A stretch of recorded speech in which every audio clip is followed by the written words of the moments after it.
Assalamualaikum warahmatullahi wabarakatuh. Perkenalkan, nama saya Lydia Susilawati dari kelas 12 IPS 2. Di sini saya akan menjelaskan tentang sarana transportasi yang mengalami perkembangan teknologi, yaitu yang pertama sarana transportasi darat.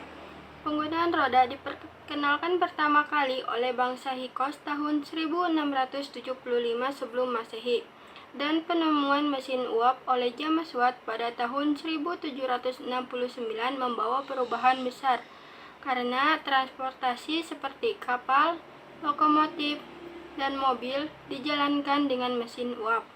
Dalam bidang perhubungan darat, peranan jalan raya sebagai media lalu lintas sangat penting.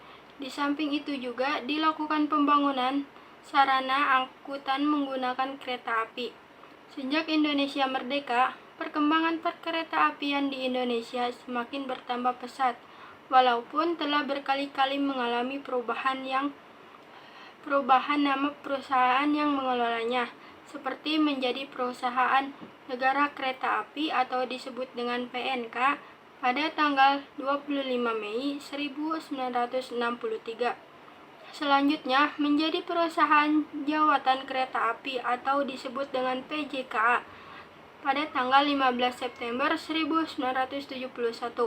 Pada tanggal 2 Januari 1991 diubah namanya kembali menjadi Perusahaan Umum Kereta Api Perumka. Nah, yang kedua yaitu sarana transportasi laut. Kapal laut merupakan sarana yang terpenting di dalam aktivitas hubungan antara masyarakat dan pulau yang satu dengan pulau yang lainnya.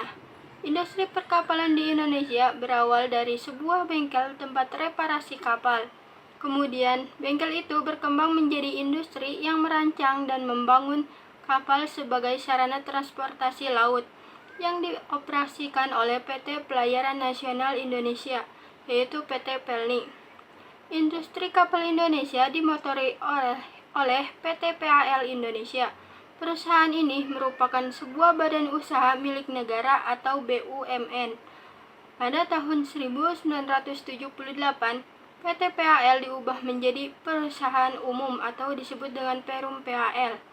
3 tahun kemudian, yaitu 1981, bentuk badan usaha Perum PAL diubah menjadi perseroan dengan pimpinan Prof. Dr. Andes B.J. Habibie, yaitu saat menjadi Menteri Riset dan Teknologi. Yaitu yang ketiga, sarana transportasi udara. Sejarah berdirinya pesawat industri di Indonesia berawal pada sebuah bangunan bekas gudang kapuk di Magetan, dekat Madiun, Jawa Timur. Pada tahun 1956 di gudang yang diubah menjadi bengkel. Itulah pesawat terbang pertama dengan semua bahan-bahannya berasal dari Indonesia, dirakit dan dibangun oleh putra-putri Indonesia. Pesawat itu adalah pesawat layang jenis jogging tanpa mesin yang biasa dipakai untuk olahraga terbang layang. Pesawat itu diberi nama NWG-1 sesuai dengan inisial pembuatnya, yaitu Nurtanio Pringgoadi Suryo dan Wiweko Supono. Keberhasilan NWG-1 mendorong Kepala Staf Angkatan Udara mengusulkan pembentukan komisi. Penerbangan Nurtanio dikirim ke Manila, Filipina untuk mempelajari teknik pembuatan pesawat di Far Eastern Aerotechnical. Setelah Nurtanio kembali ke Indonesia, ia mencoba untuk merakit pesawat bermesin.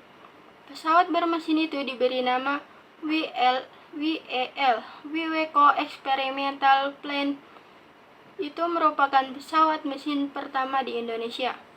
Namun, kemudian nama itu diubah menjadi RIX pada tahun 1953. Nurtanio bersama 15 orang stafnya berhasil membangun pesawat terbang serba logam pertama yang berkursi tunggal.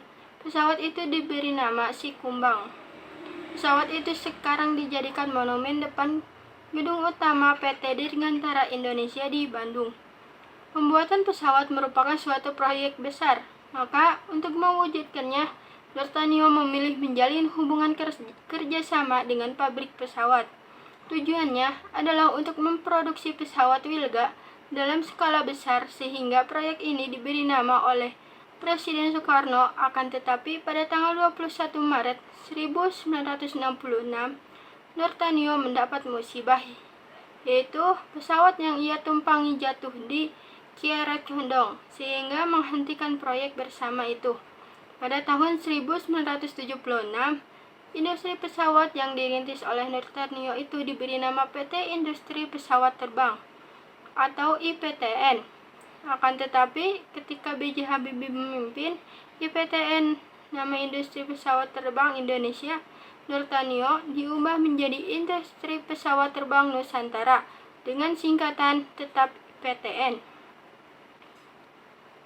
Di bawah pimpinan Habibie, IPTN berhasil memproduksi pesawat jenis C-212 Aviocar dan helikopter jenis Bio 105 pada tahun 1979 bersama Casa Spanyol.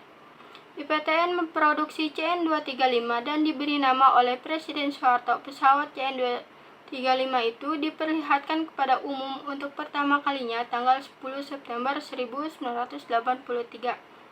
Pada tahun 2003, nama IPTN diubah menjadi PT Dirgantara Indonesia atau PT DI. PT DI inilah yang melanjutkan kegiatannya serta memproduksi komponen pesawat CN-235, NC-212, Boeing 737, dan F-16. Sekian, terima kasih. Wassalamualaikum warahmatullahi wabarakatuh.